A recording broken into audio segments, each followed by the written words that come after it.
dos casos assim que você presenciou, que foram os casos mais duros, que mexeu mesmo, assim, eu sei que todos os casos e todas as histórias, elas mexem porque nós somos irmãos, né? A gente vê um irmão passando por uma injustiça, isso mexe conosco.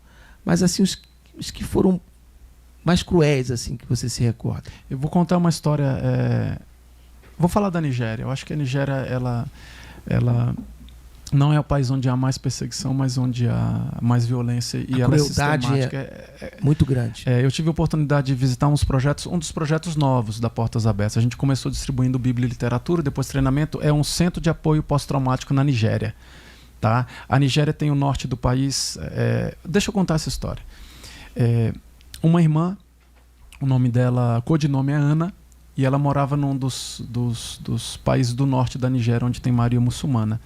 E ela soube que radicais islâmicos estavam na sua cidade. Ela e o marido cristãos pegaram o carro, foram atrás dos filhos, 4 filhos, para encontrá-los e colocá-los em segurança. No caminho, eles viram um ponto de controle com oficiais do exército nigeriano. Graças a Deus, né? A gente vai passar. Chegando perto, eram extremistas do Boko Haram, o grupo radical. Não deu tempo de fazer nada. Eles pararam, foram parados, né? E aí um daqueles radicais puxou o marido dela de lado, assim, violentamente. Ela estava vendo e perguntou o seguinte: você é um muçulmano ou você é um infiel? Ele com uma arma, AK-47, Kalashnikov, aquelas armas pesadas, apontada para ele. E essa pergunta: você é um muçulmano ou você é um infiel? Ele não titubeou, nenhum nem outro. Eu sou um cristão. Puxou mais violentamente para o lado, ela vendo: não faça isso com meu marido e tal. A mesma pergunta, apontando a arma: você é um muçulmano ou você é um infiel? Ele nenhum nem outro. Eu sou um cristão. Ele foi executado na frente dela. Depois o mesmo assassino virou para ela e fez a mesma pergunta. Ela teve alguns segundos assim para pensar o que ela ia responder. Se eu responder a mesma coisa que meu marido, eu vou perder a vida. Se eu não responder, eu não vou ser fiel ao chamado. Se meu marido foi fiel até a morte, eu herdarei a coroa da vida, Apocalipse. Eu não posso negar a minha fé. Então perguntou para ela a mesma coisa. Ela falou: nenhum nem outro, eu sou uma cristã. Pela graça de Deus, ela foi salva, né? A história é longa, mas assim, ela conseguiu fugir. Ela entrou em trauma. Ela surtou, saiu correndo nas montanhas e aí depois ela foi encontrada. Ela teve contato com a Portas Abertas, ela foi apoiada. Hoje a Portas Abertas tem um centro de apoio pós-traumático para muitas viúvas e órfãos. Aí eu falei também, né, de meninos que enfrentam violência para passar por esse trauma. E esse trauma que é diário. Então essa é uma das histórias assim, marcantes, porque ouvinte aqui, se você tivesse numa situação dessa, né, você é um muçulmano, você é infiel, sabendo que sua vida está em risco, qual resposta você daria? Qual resposta você daria? Não, mas eu tenho filho, eu tenho minha esposa, eu tenho que cuidar. Qual seria a sua resposta? Qual seria a sua resposta? Eu não espero passar por essa situação, oro para não passar por essa situação. Eu não vou dar uma de herói aqui, mas é uma situação muito extrema. Sim. E é uma situação que ela é corriqueira para muitos cristãos, não só na Nigéria, mas em vários outros países. Então quer dizer que os últimos casos também eu estava acompanhando, os casos mais recentes, que inclusive pelo próprio portal, estão mostrando que Colômbia, aqui os países mais próximos da gente aqui, Colômbia, México e Equador, Nicarágua, estão subindo nesse ranking de perseguição. Exatamente. O que está acontecendo nesses países onde havia-se liberdade antes? Eu vou juntar Nicarágua com Cuba, que sistematicamente já persegue, e Cuba tem uma dinâmica parecida com a China, país comunista.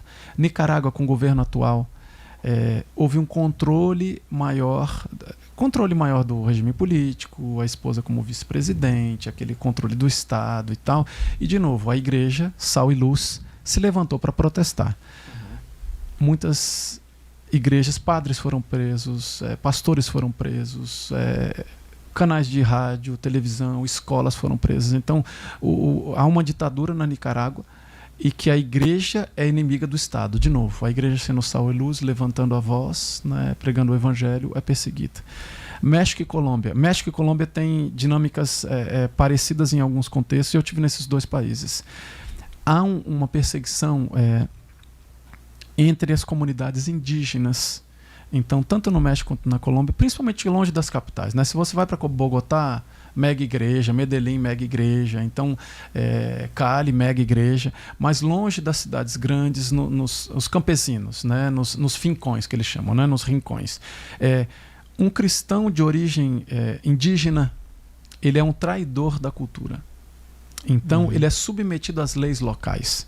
O que é ser submetido às leis locais? Ou você volta à sua antiga fé indígena e faz os ritos, participa das festas, ou cortam a sua água, cortam a sua luz, você enfrenta violência, seus filhos não têm acesso à escola, encarceramento como eles falam, prisão, e aí você é expulso das suas terras. Isso acontece na Colômbia e você acontece entre Chiapas e Oaxaca na Colômbia, no México, desculpa, né?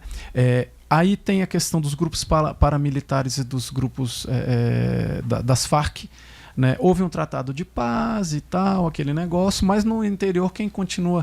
hoje está tendo negócio no Rio de Janeiro, aí, coisa de louco, mas não fugindo no assunto. Mas assim, tem regiões que são dominadas por narcotraficantes, por grupos paramilitares.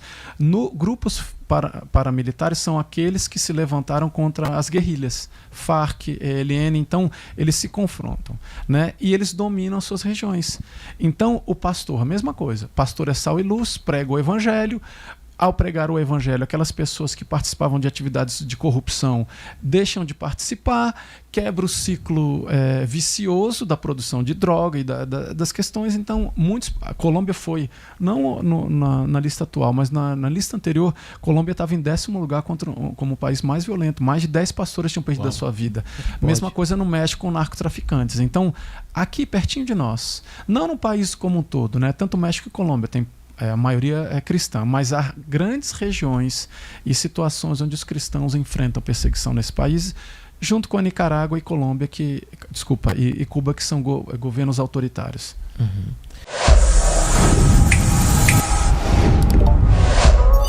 True Podcast, onde a verdade não tem filtro.